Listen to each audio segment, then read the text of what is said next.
The best part of being a chef is when you get into your pantry and find quirky ingredients. Like me, I love storing ingredients on most of my travels, and they are one of the key essentials that I pick up and bring back home. One such ingredient that I actually store often is this Madras Curry Powder.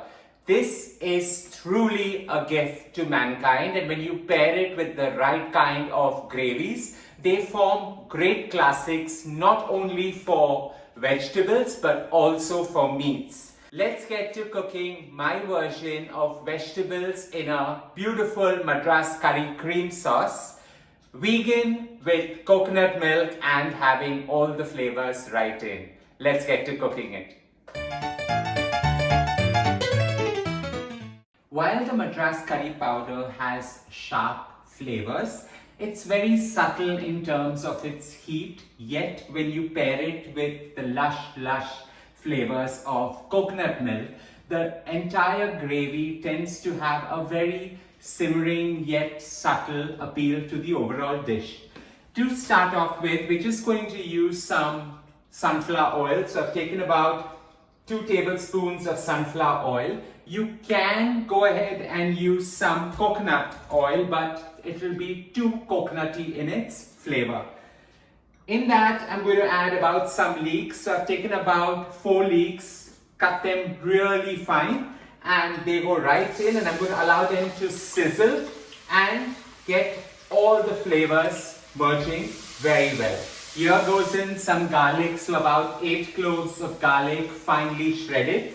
That goes in because I want the flavors to be subtle yet sharp. Ginger is what brings the entire overall heat into this dish and literally marries the Madras curry powder with the lushness of the coconut milk.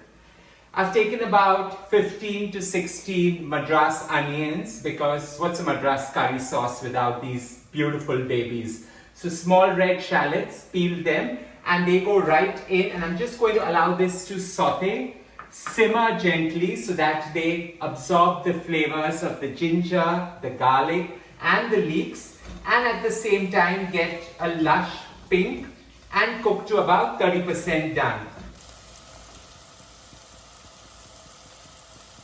When you see the onions changing color and getting a subtle pink, it's time to go right in and add the Madras curry powder. So about 2 teaspoons of this gorgeous spice blend. You can add one more if required. Saute it so all the spices merge along and the onions actually get the flavor. So we're not going to burn this, we're just going to allow it to gently mix for about a minute to a minute and a half before we add in some water. So about half a cup of water.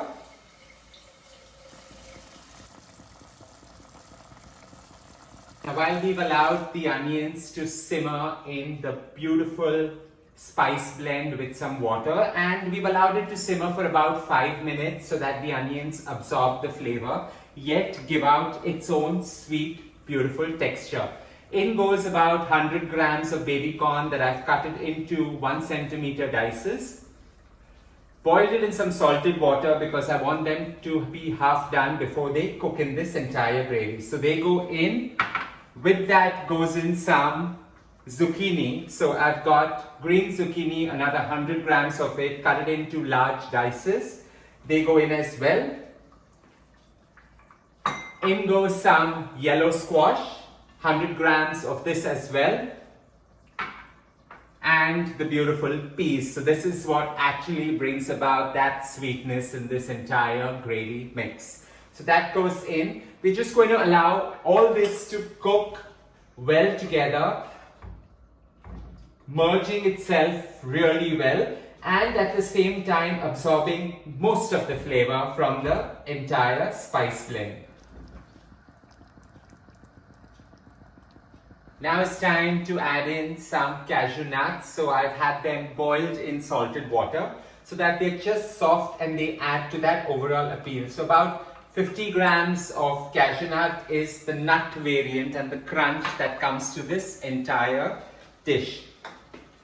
Seasoning can be done with some sea salt, but I'm going down straight the iodized salt route and give it a generous sprinkling of some salt so that the flavors merge beautifully well.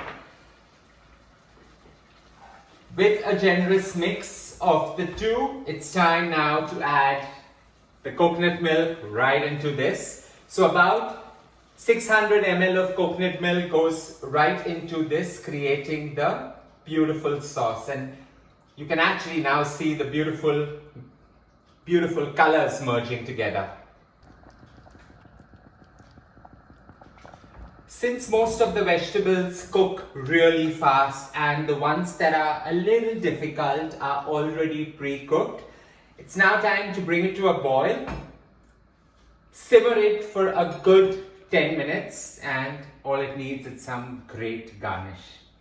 With this simmering gently, now's where I go rogue. So I've taken about 5 lime leaves or the Kaffir lime leaves, cut them into these really fine juliennes just with a scissor, and this forms the scent that actually brings the very Asian influence into my Madras curry cream sauce. Garnish this with about a tablespoon of flat leaf parsley. A very gentle mix because you do not want the vegetables to get mushy, and we switch off the flame. Here we have it, a simple vegetable in beautiful Madras curry cream sauce, vegan, loaded with coconut, and getting its true flavors merging really well through the lime leaves that added right in the end to give that extra zing to this entire dish. Don't forget to show some love by hitting the like button and do subscribe to my channel for many more of these signatures coming about.